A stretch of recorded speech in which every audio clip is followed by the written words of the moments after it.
हरिओम. भगवद्गीता बोध. योगदास श्री जयगणेश जोशी यांनी केलेले निरूपण. अध्याय 18. मोक्ष संन्यास योग.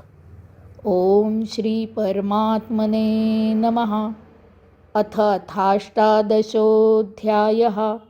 जय योगेश्वर. परमात्म्याला नमस्कार. अध्याय 18. श्लोक क्रमांक 39. यदग्रे चानुबंधे च सुखं मोहनमात्मनः निदद्रालस्य प्रमादोत्थं तत्तामसमुदाहृतम्. आरंभी तसेच अंतिमही जे सुख आत्म्याला मोहपाशाने जखडून ठेवते त्या निद्रा, आळस आणि प्रमाद यामुळे निर्माण होणाऱ्या सुखाला तामस असे म्हणतात. सुरुवातीपासून शेवटपर्यंत जे सुख आत्म्याला मोहबंधनात अडकवून ठेवते त्या सुखाला तामस सुख असे म्हणतात. वास्तवात आत्मा पूर्ण शुद्ध असून तो पूर्ण मुक्त आहे आणि शिवाय तो स्वयंभू आहे. भौतिक जगतातील वस्तू जगतामुळे देहादी इंद्रियांचे निर्माण झालेले भोग एका जन्मात उपभोगून संतुष्ट आणि तृप्त होत नाहीत आणि त्यामुळे ते संपतही नाहीत. शरीर काळामुळे नमते आणि थकते. उपभोग घ्यायची क्षमता क्षीण झाली तरी शरीराची भोग घ्यायची वांछा शमत नाही. न उपभोगलेले भोग कामनेच्या आणि वासनेच्या रूपाने अतृप्त अवस्थेत तसेच शिल्लक राहतात. असे संचित भोग आत्म्याचे निर्वाणाचे वेळी आत्म्या सभोवती लपेटून घेरून आत्म्यासह देहाबाहेर होतात. आत्मा पूर्ण शुद्ध असला तरी तो या संचिताने झाकोळला जातो. हे संचित उपभोगूनच संपुष्टात येत असते. त्यामुळे असे संचित संपुष्टात आणण्यासाठी आत्मा ते संचित संपवण्यास योग्य असा देह पुन्हा धारण करतो. भगवंत श्री सांगत आहेत की तामस सुख असे असते की जे कधीही शमत तर नाहीच, उलट जास्त उफाळून येते आणि संचित होत राहते. तामस सुख एकदा सुरू झाले की ते जन्मजन्मांतरी उपभोग्यावस्थेतच राहते. तामस सुख संपुष्टात आणण्याची एकच वेळ असते आणि ती म्हणजे असे भोग निर्माण होण्याआधीची वेळ. तामस सुख हे वास्तवात सुख नसतेच, ते दुःखच असते. परंतु तामसी मनुष्याला हे समजत नाही. तो त्या दुःखाला सुख मानत असतो.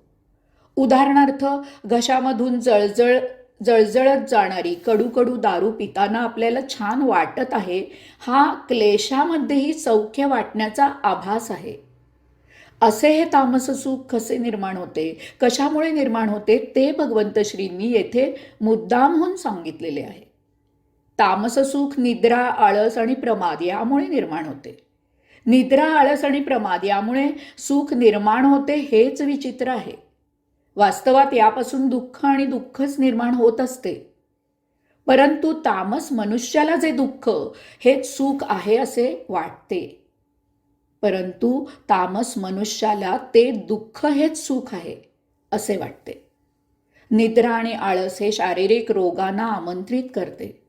अशा मनुष्यात मेद चढतो. हळूहळू त्याला षड्रिपू ग्रासतात. अन्न, वस्त्र, निवाऱ्याचा प्रश्न निर्माण होतो. शारीरिक आरोग्याबरोबरच मानसिक आजारही निर्माण होतो आणि तो बळावतो. प्रमाद म्हणजे घोड चुका.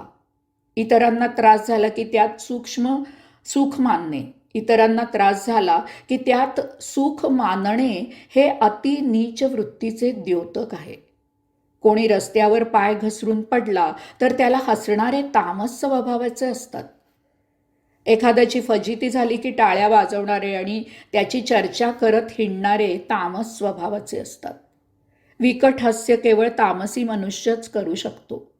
अबलांना, बालकांना, उपेक्षितांना, दीनदुबळ्यांना छळणारे तामस स्वभावाचे असतात. मुक्या जीवांना त्रास देऊन त्यांची त्रेधा तिरपीट पाहून त्यात सौख्याच्या उकळ्या फुटणारे केवळ तामसी लोकच असतात. गुन्हा करून, लुबाडणूक करून, फसवून आपले पोट केवळ तामसी मनुष्यच भरू शकतो. असे हे तामसी सुख सुरुवातीपासूनच शिक्षेला पात्र असते. त्यामुळेच त्याने भोग निर्माण होतात, ते संचित होतात आणि असा तामसी मनुष्य जन्मोजन्मी जन्ममरणाच्या फेऱ्यात अडकतो.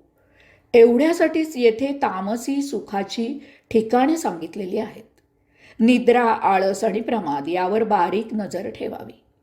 आपण याचे शिकार होणार नाही याची अगदी प्रथमपासूनच काळजी घ्यावी. यासाठी नियमित अध्यात्म योग साधना करावी. हरिओम.